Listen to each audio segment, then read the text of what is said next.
ایک ایسی رات جس رات کے اندر انسانی زندگیوں کے بارے میں بہت اہم فیصلے کیے جائیں گے۔ کون مرے گا اور کون جیے گا، اور کون اس دنیا میں ایک نئی زندگی کی شروعات کرے گا،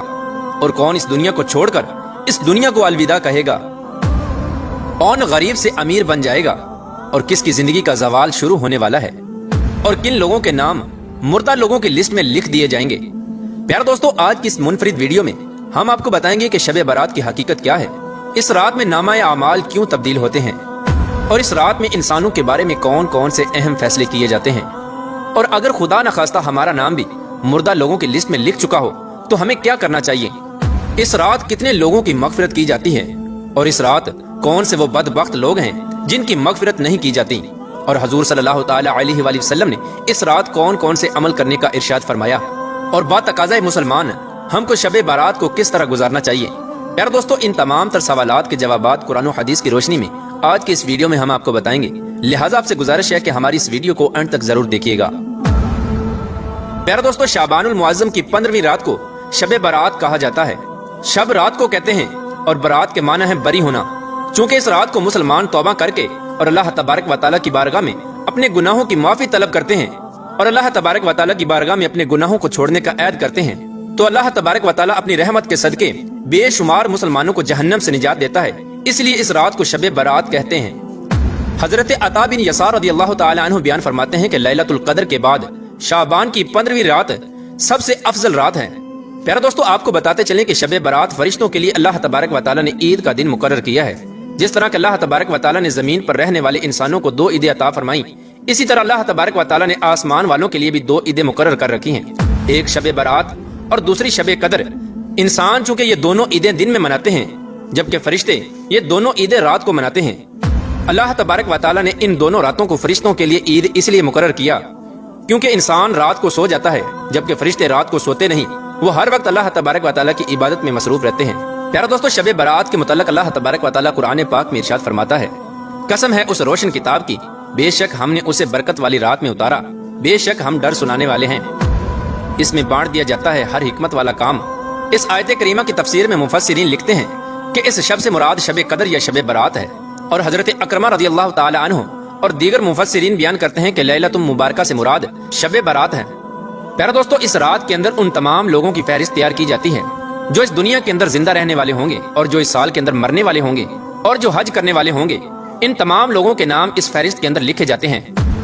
اس فہرست میں درج ہونے والے ہر حکم کی تعمیل میں ذرہ برابر بھی کمی نہیں کی جاتی۔ حضرت عائشہ صدیقہ رضی اللہ تعالی عنہ بیان فرماتی ہیں کہ رسول اکرم صلی اللہ تعالی علیہ وآلہ وسلم نے ارشاد فرمایا، کیا تم جانتی ہو کہ شعبان کی 15ویں شب میں کیا ہوتا ہے؟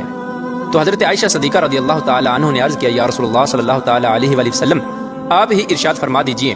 تو نبی کریم رؤوف الرحیم صلی اللہ تعالی علیہ وآلہ وسلم نے ارشاد فرمایا کہ آئندہ سال میں جتنے بھی پیدا ہونے والے ہوتے ہیں وہ اس رات میں لکھ دیے جاتے ہیں، اور جتنے لوگ آئندہ سال میں مرنے والے ہوتے ہیں وہ بھی اس رات میں لکھ دیے جاتے ہیں، اور اس رات میں لوگوں کے سال بھر کے اعمال اٹھائے جاتے ہیں، اور اس رات میں لوگوں کا رزق مقرر کیا جاتا ہے اور رزق اتارا جاتا ہے۔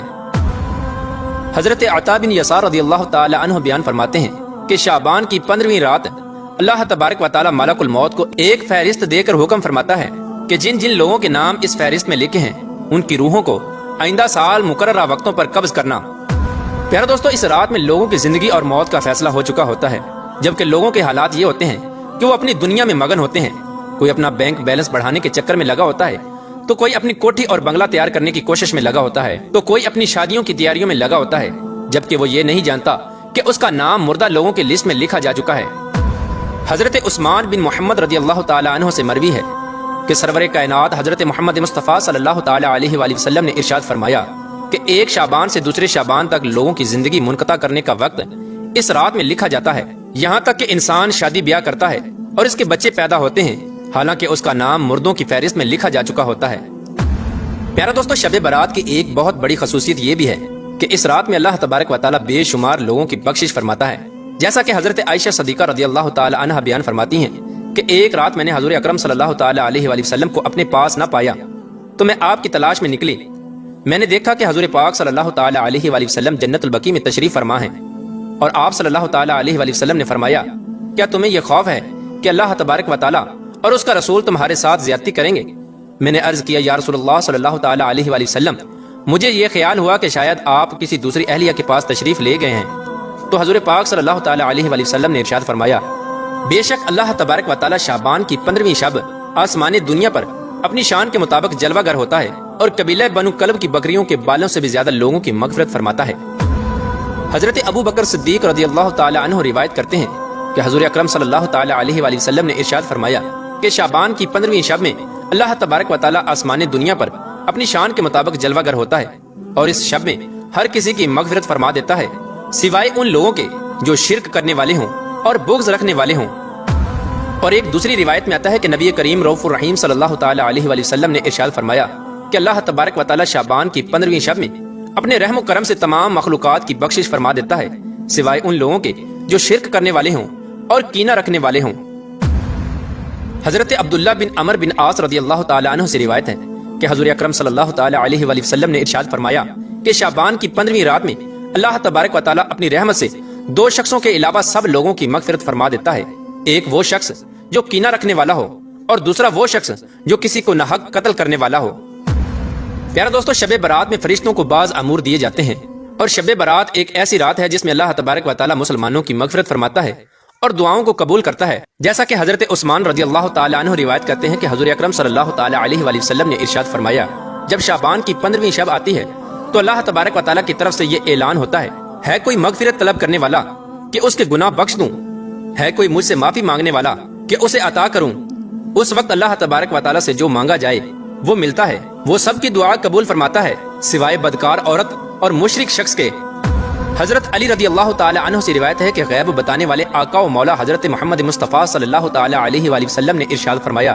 جب شعبان کی 15ویں رات آتی ہے تو رات کو قیام کرو اور دن کو روزہ رکھو، کیونکہ غروب آفتاب کے وقت سے ہی اللہ تبارک و تعالی کی رحمت آسمان دنیا پر نازل ہو جاتی ہے اور اللہ تبارک و تعالی ارشاد فرماتا ہے کوئی مغفرت طلب کرنے والا کہ میں اس کو بخش دوں، ہے کوئی رزق مانگنے والا کہ میں اس کو رزق دوں، ہے کوئی مصیبت زدہ کہ میں اسے مصیبت سے نجات دوں۔ یہ اعلان طلوع فجر تک اللہ تبارک و تعالی کی طرف سے ہوتا رہتا ہے۔ پیارا دوستو، حضور اکرم صلی اللہ تعالی علیہ وآلہ وسلم نے ارشاد فرمایا کہ شعبان میرا مہینہ ہے اور رمضان اللہ تبارک و تعالی کا مہینہ ہے۔ روایات میں آتا ہے کہ حضور اکرم صلی اللہ تعالی علیہ وآلہ وسلم ماہ رمضان کے علاوہ شعبان المکرم میں سب سے زیادہ روزے رکھا کرتے اور اللہ تبارک و تعالی کی عبادت کے لیے کمر بستہ ہو جاتے، اور حضور صلی اللہ تعالی علیہ وآلہ وسلم شعبان المبارک میں بہت زیادہ اللہ تبارک و تعالی کی عبادت کیا کرتے اور صحابہ کرام کو اس کی تلقین کیا کرتے۔ لیکن افسوس کہ آج کے دور میں لوگ اس مقدس رات کو آتش بازی کی نظر کر دیتے ہیں۔ جس رات میں اللہ تبارک و تعالی سے مغفرت طلب کرنی چاہیے، اس رات کو آج کے مسلمان فضول خرچی اور آتش بازی میں گزار دیتے ہیں اور اللہ تبارک و تعالی کو راضی کرنے کی بجائے الٹا ان گناہوں کے اندر مبتلا ہو کر اللہ تبارک و تعالی کی نافرمانیاں کرنے لگتے ہیں اور اللہ تبارک و تعالی کو ناراض کر بیٹھتے ہیں۔ پیارے دوستو، اس رات کے اندر ہمیں کثرت سے اللہ تبارک و تعالی کی عبادت کرنی چاہیے اور ہمیشہ کے لیے اپنے گناہوں سے توبہ کرنی چاہیے